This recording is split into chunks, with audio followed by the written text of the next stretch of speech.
Hey guys, Doug the Gamer Dad here, and we are on the final episode of going through the 9 PCs that I bought for a total of $40 for the entire lot.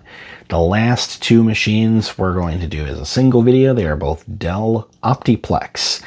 If you watched the previous episode, part 5, we went over an IBM Think Center that was a corporate type of machine that was just for use at a desk in a corporate environment, and that is exactly what the Dell Optiplex was designed for. We have 2 of them today to go over. One of them is a very early model. It might be one of the first Optiplex desktops that were ever made, with a Windows XP sticker, and then we have a slightly later model here. This is from around 2006, and this one comes with a Windows Vista Basic sticker on the front. So we're going to go over each of them back to back and see what's inside of them, what ports do they have, do they work, and all of that.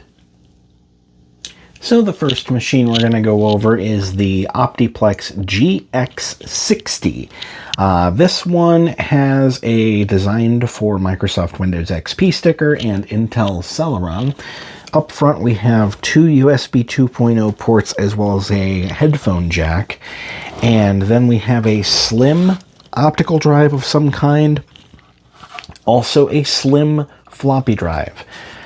This is a super interesting machine to me in that it has these 4 plastic feet that are just made into the casing of the PC. So it's very clearly designed to sit on its side like this. But they have all of the stickers and badging on the front of the machine as though it's supposed to be upright. When I looked a little bit closer, I noticed that there's this hole here, and this actually appears to be for some kind of stand that you, I'm assuming, would have to have purchased separately, or maybe it came in the packaging when this was new, and that would snap on or screw on it to the bottom of this, and then you'd be able to have it sitting upright on a stand. Kind of similar to how you would stand up a slim PS2, if you're familiar with that. This, of course, being a corporate environment type of PC, comes with a Windows XP Professional Certificate of Authenticity slapped onto the side of it, and our Dell service tag here is 59NRG31. Moving around to the back of the machine here, we have a very weird layout for the ports that are on the back of this. We have a serial, parallel, and VGA, and then below all of that we have the PS2 ports for mouse and keyboard. We have 2 USBs, then we have an Ethernet with 2 USBs under that, and then we have our headphone, microphone, and line out, line in jacks, that kind of stuff. We have an add-on serial port here. Serial ports in corporate machines are kind of a go-to standard for a lot of peripherals. There's some very expensive peripherals like handheld scanners and various things like that that the company wouldn't want to buy new ones for USB, and so they would just go out and make sure that their machines had a regular serial port for those kind of peripherals. Now, funny enough, these actually open almost exactly the same as that IBM Think Center that I worked on in the last video. There's a button on either side. You press those in, and then you're supposed to just kind of separate it. Supposed to. I wonder if it's going to cooperate with me today or not. Let's see. Here's one side. There's the other. There we go. And this lifts up. We actually do have the drive rails. That's awesome. So I will be able to put a regular hard drive in this if I so choose. There's actually the installation hardware to be able to do that. Now, taking a quick look inside the system, first of all, our power supply here. This is the lowest wattage that I've seen out of all of the machines in the entire lot so far. It is reading a maximum wattage of only 160 watts. It's the first sub 200 watt power supply I think I've seen in any desktop PC that I've ever disassembled. We have a single stick of traditional DDR. This is rated for 266 megahertz, and this stick is only 256 megabytes. So it's PC 2100. This is from Nanya, and it is 266 megahertz PC 2100, which, along those lines, we have the expansion slots here, or should I say singular expansion slot. There is a single traditional PCI slot. We have the solder pads here where an AGP slot could be, but Dell opted not to include that in this particular model. And it's just, if we were to install any additional cards in here anyway, they would have to be half height with the low profile bracket on the back. This cooler appears to be a socket 478 style mount. I'm going to see if I can figure out how this comes off. It looks like we just rotate.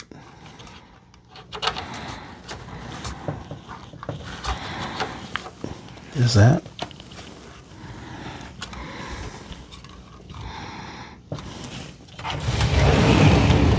have to figure out how this thing comes off.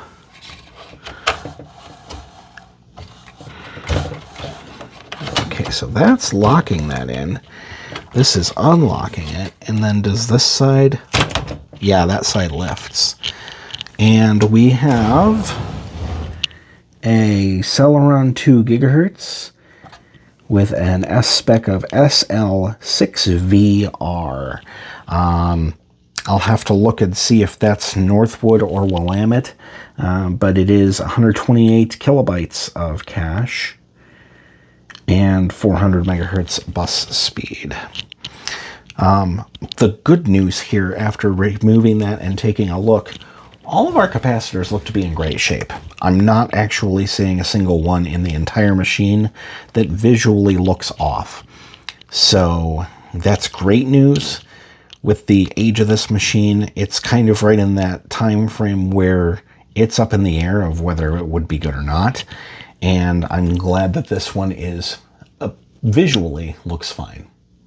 And also, just for my own record later when I go to look things up in my spare time, the part number on our motherboard is 6P791. Now, after our last time where plugging in the IBM Think Center meant it turned itself on, I decided that I would do plugging it in within the camera's view. And there we go. We have immediate post. BIOS revision is A03. It's asking us to please run setup. I'm guessing here that our CMOS battery is probably dead. Automatic IDE configuration. Here's our CD drive that does eject. It is a slimline, and it is CD-ROM only. It is really just for reading CD discs. System battery voltage is low. And here we are. We have a Celeron processor at 2.00 gigahertz. Obviously, we have no primary drive. We have the secondary drive showing a CD-ROM reader. Interesting way to note that when ROM kind of just automatically denotes memory information. We have the 256 megabyte DDR stick at 266. There is our CPU information. CPU speed is normal, 400 megahertz bus speed, and everything just kind of looks normal here. There really aren't any settings that you get to change in this. But yeah, this is probably right around 2002, 2003 time frame. But I like the fact that this has no bad capacitors. Compare that to the HP desktop PC that we looked at. That was the second one that I went through in the lot that was from this same time frame. It was also a Celeron on socket 478, just like this, but it had just a ton of bad capacitors. So it really is just a luck of the draw type thing with these type of machines. And yeah, the irony is not lost on me that the only system so far that has needed hard drive mounting hardware but had it included, the only one of those so far was the system with the least expandability options in other places of the system. Like, it would be very difficult for us to get a dedicated graphics card into this machine. It would have to be half height. It would have to be PCI. We'd have to have the low profile back bracket on it. And that would kind of limit overall what we could accomplish with this machine anyway. But don't get me wrong, I am very glad the thing works at all. And now for the final system out of the entire lot, we have an Optiplex 760. We have a service tag on this of DTWLLJ1. This machine has, the Dell logo is kind of on a diagonal here.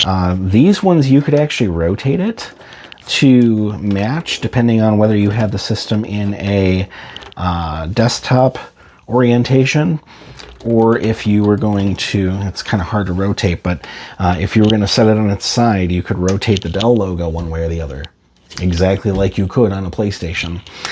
We have an Intel Celeron inside sticker. This is kind of from the Core era, so I'm wondering if this thing has a 775 socket in it. And we have Windows Vista Basic.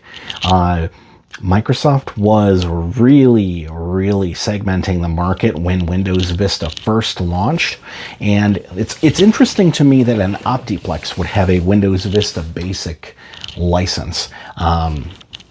Vista Basic was the license that was relegated for systems with 512 megabytes of system RAM, because when obviously Vista was replacing Windows XP, the requirements for XP were much more basic than they were for Vista. You could run XP with minimum of only 64 megs of RAM with a recommendation of 128.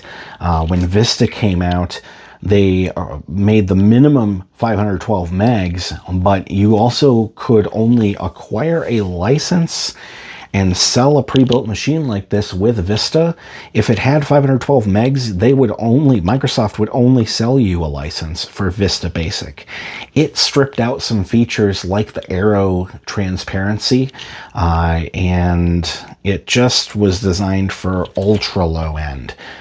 And it's just an interesting way that they were segmenting this at the time. You didn't get any of the networking features that would have come with something like Vista, the professional version. And it's just interesting to me. Around the back side of the machine here, we have our power supply up at the top here. We have our headphone and our line-in / microphone jack. It's kind of on a slash here. There's a diagonal thing there.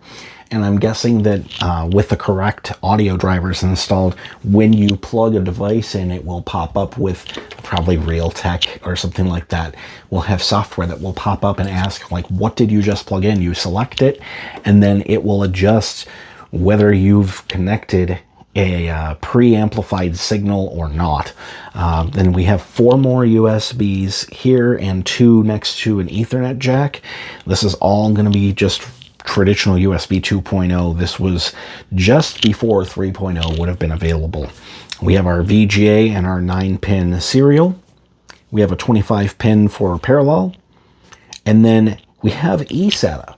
I like the fact this has eSATA, but it's also confusing to me why they would put such a nice feature as eSATA on a system as basic as Vista Basic. So we have eSATA, and then we have a DisplayPort output. We can get DisplayPort using the basic Intel integrated graphics on this Intel Celeron system. So the way that this one opens up, there is a latch on this side that we pull, and it pops up this edge of the side panel. It lifts, and then there's some little holes here that go into these tabs, but we're already into the system. This one is great. There is a spot right here for the hard drive to go into this plastic holder, and there's no other hardware required. Everything is just there. I'm happy. I'm very happy about that.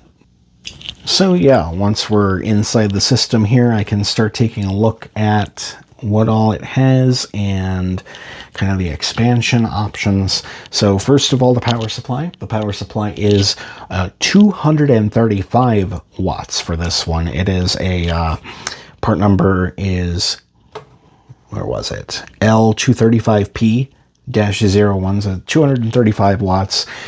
We have a slim DVD-ROM drive, so it is not capable of any burning, but it is serial ETA, interestingly enough. So this is new enough that all the drive connections seem to be SATA, which is awesome. We have our place for the hard drive, again, is right here. This just lifts, and then you can stick your hard drive onto these little pegs here, and this fan actively cools the drive while the system is in use. It also moves air over the chipset heatsink, so that is a thing. I'm noticing, though, we are missing a single blade on this fan. These are super common. I'm wondering if I can find one for like $1 or $2 someplace. The most exciting part, this thing already has RAM. It didn't get pulled out of the system. We also have a low-profile PCI Express and a low-profile traditional PCI slot in the system. If this is indeed socket 775, which based on what I'm seeing here, I think it might be. Yeah, so the RAM in this system appears to be, yeah, it's a matched pair. Two 512 megabyte sticks from Hynix, and they are DDR2. They are PC2-5300. So that means this is, that would be 667 megahertz DDR2. We're going to, yeah, I see the retention mechanism here for the processor. It is LGA 775. Incredible. All right, I'm going to just put our hard drive holder back in place. It just kind of clicks in like that.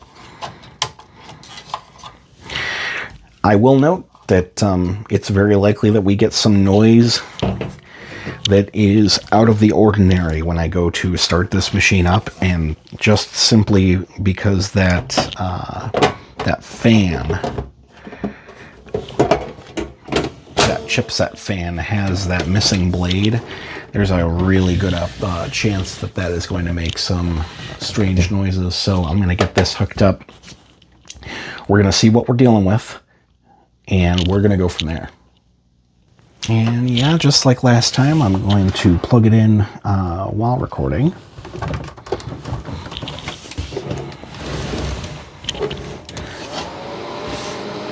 Start pressing F2. We're on BIOS revision A02.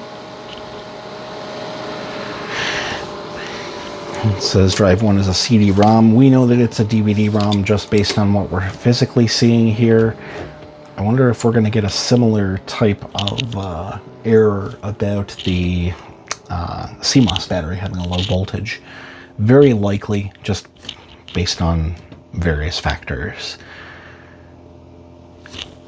But I'm so curious what exact model of CPU is in here. If this takes a Core 2 Duo, which I'm pretty sure, but we're gonna have to see. System management hardware requires a reset. Okay. System board. This is a Celeron 440.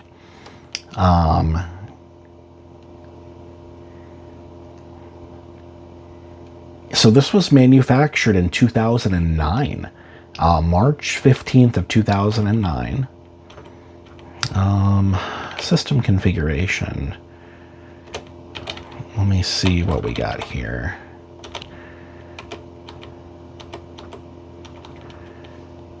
Maintenance. Can we reset whatever that...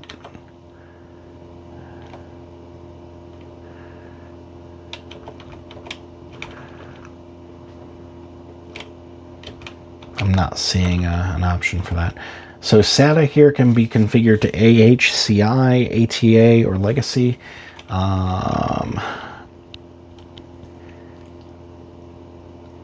But yeah, I kind of just want to look up and see, like, what kind of a processor could I get into this thing and how far could I push this?